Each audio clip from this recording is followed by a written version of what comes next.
अमन की मौत के बाद सभी के मन में यही सवाल है कि आखिर असली हत्यारा कौन है। अब तक सभी ने सोच रखा था कि अभय इसमें शामिल हो सकता है, लेकिन इस बार सच्चाई और भी चौंकाने वाली है। धमकी देने वाला कोई और नहीं बल्कि खुद युवराज ठाकुर है। युवराज का यह कबूलनामा पूरी कहानी का सबसे बड़ा टर्निंग पॉइंट साबित होने वाला है। युवराज खुलेआम कहता है, मैंने ही मारा है अमन को। यह बयान सुनते ही सभी के होश उड़ जाते हैं। 1 रुपये की फीस और 200 करोड़ रुपये के खेल में फंस चुकी अंजलि अब पूरी तरह से संकट में है। यह सिर्फ एक केस या फाइनेंशियल खेल नहीं है, बल्कि इसमें भावनाओं, परिवार और इंसानियत की जंग छिपी हुई है। वीडियो का हर सीन दर्शकों को झकझोर देगा, क्योंकि कहानी में ट्विस्ट और ड्रामा का ऐसा मेल है जिसे देखने के बाद आप अपनी सीट से उठना भी भूल जाएंगे। युवराज ठाकुर का यह कबूलनामा महज एक बयान नहीं है, बल्कि उसकी मानसिकता और खतरनाक सोच का आईना है। वह न केवल अपने अपराध को स्वीकार करता है, बल्कि यह भी जाहिर करता है कि उसके आगे कोई नहीं टिक सकता। उसके बाद कहानी में राघव सिंह राजपूत का नाम आता है, जो महक की जिंदगी में तहलका मचाने वाला है। राघव की आंखों में बदले की आग जल रही है और वह चाहता है कि उसकी बेटी महक विधवा बन जाए। वह यह भी चाहता है कि उसके बेटे को मारने वाला मर जाए। ऐसे खतरनाक चरित्रों के बीच अंजलि और महक की सुरक्षा सबसे बड़ा सवाल बन जाती है। कहानी में सबसे रोमांचक सीन तब आता है जब युवराज गुस्से में राघव पर हाथ उठाता है। यह सीन दर्शकों के दिल की धड़कन बढ़ा देता है, लेकिन तभी अंजलि अपनी बहादुरी दिखाती है और उस हाथ को पकड़ते हुए युवराज को थप्पड़ पर थप्पड़ मारती है। अंजलि सिर्फ एक एडवोकेट ही नहीं है, बल्कि वह अपनी बेटी को बचाने की जंग भी लड़ रही है।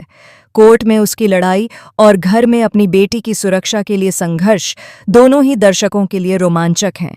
युवराज का दावा है, मैंने नहीं मारी गोली अभय को, यह तुम्हारी बेटी ने किया। इस बयान से कहानी का रोमांच और भी बढ़ जाता है। अब एक नए नाम की एंट्री होती है, आरती राजवंशी। आरती का किरदार दर्शकों को पूरी दिल्ली क्राइम वर्ल्ड से परिचित कराने वाला है। वह 4 लड़कियों को चालान कर चुकी है और अब गिनी के इशारों पर क्राइम की दुनिया में कदम रख चुकी है। यह नया मोड़ कहानी में क्राइम और रोमांच का नया अध्याय खोलता है।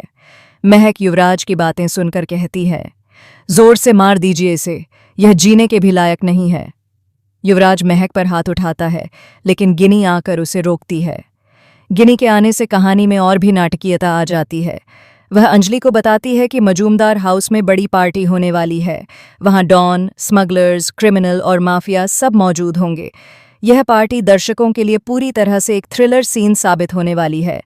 रानी मौजूमदार राघव सिंह राजपूत से कहती है कि वह घर के नौकर को आदेश दें और खाना पकाने से पहले उनके घर पहुंच जाएं। इस सीन में दर्शकों को यह देखने को मिलेगा कि रानी कितनी चालाक और समझदार है। गिनी 1 रुपये की फीस राघव के हाथ में देकर कहती है कि अंजलि के सामने उन्हें यह केस लड़ना होगा। इस सीन में न्याय, पैसा और शक्ति के बीच की जंग देखने को मिलती है। वेद का केस आरती और वेद राजवंशी के बीच का डिवोर्स केस बन जाता है।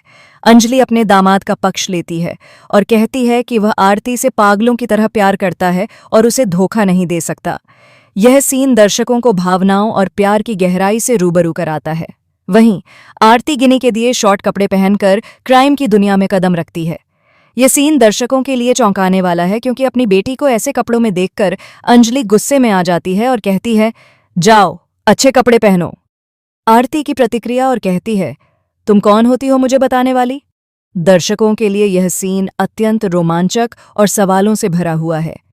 क्या अंजलि अपनी बेटी को क्राइम की राह पर जाने से रोक पाएगी? यह सवाल पूरे एपिसोड में दर्शकों के मन में गूंजता है। कहानी में हर किरदार की मानसिक स्थिति, उनकी प्रतिक्रियाएं और उनकी रणनीतियां दर्शकों को इस दुनिया में पूरी तरह से खींच लेती हैं।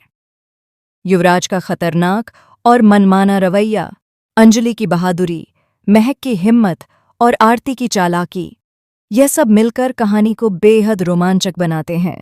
यदि आपको यह अपडेट पसंद आया हो तो वीडियो को लाइक ज़रूर करें और ऐसे ही लेटेस्ट और एक्सक्लूसिव अपडेट्स के लिए चैनल को सब्सक्राइब करना बिल्कुल मत भूलिए।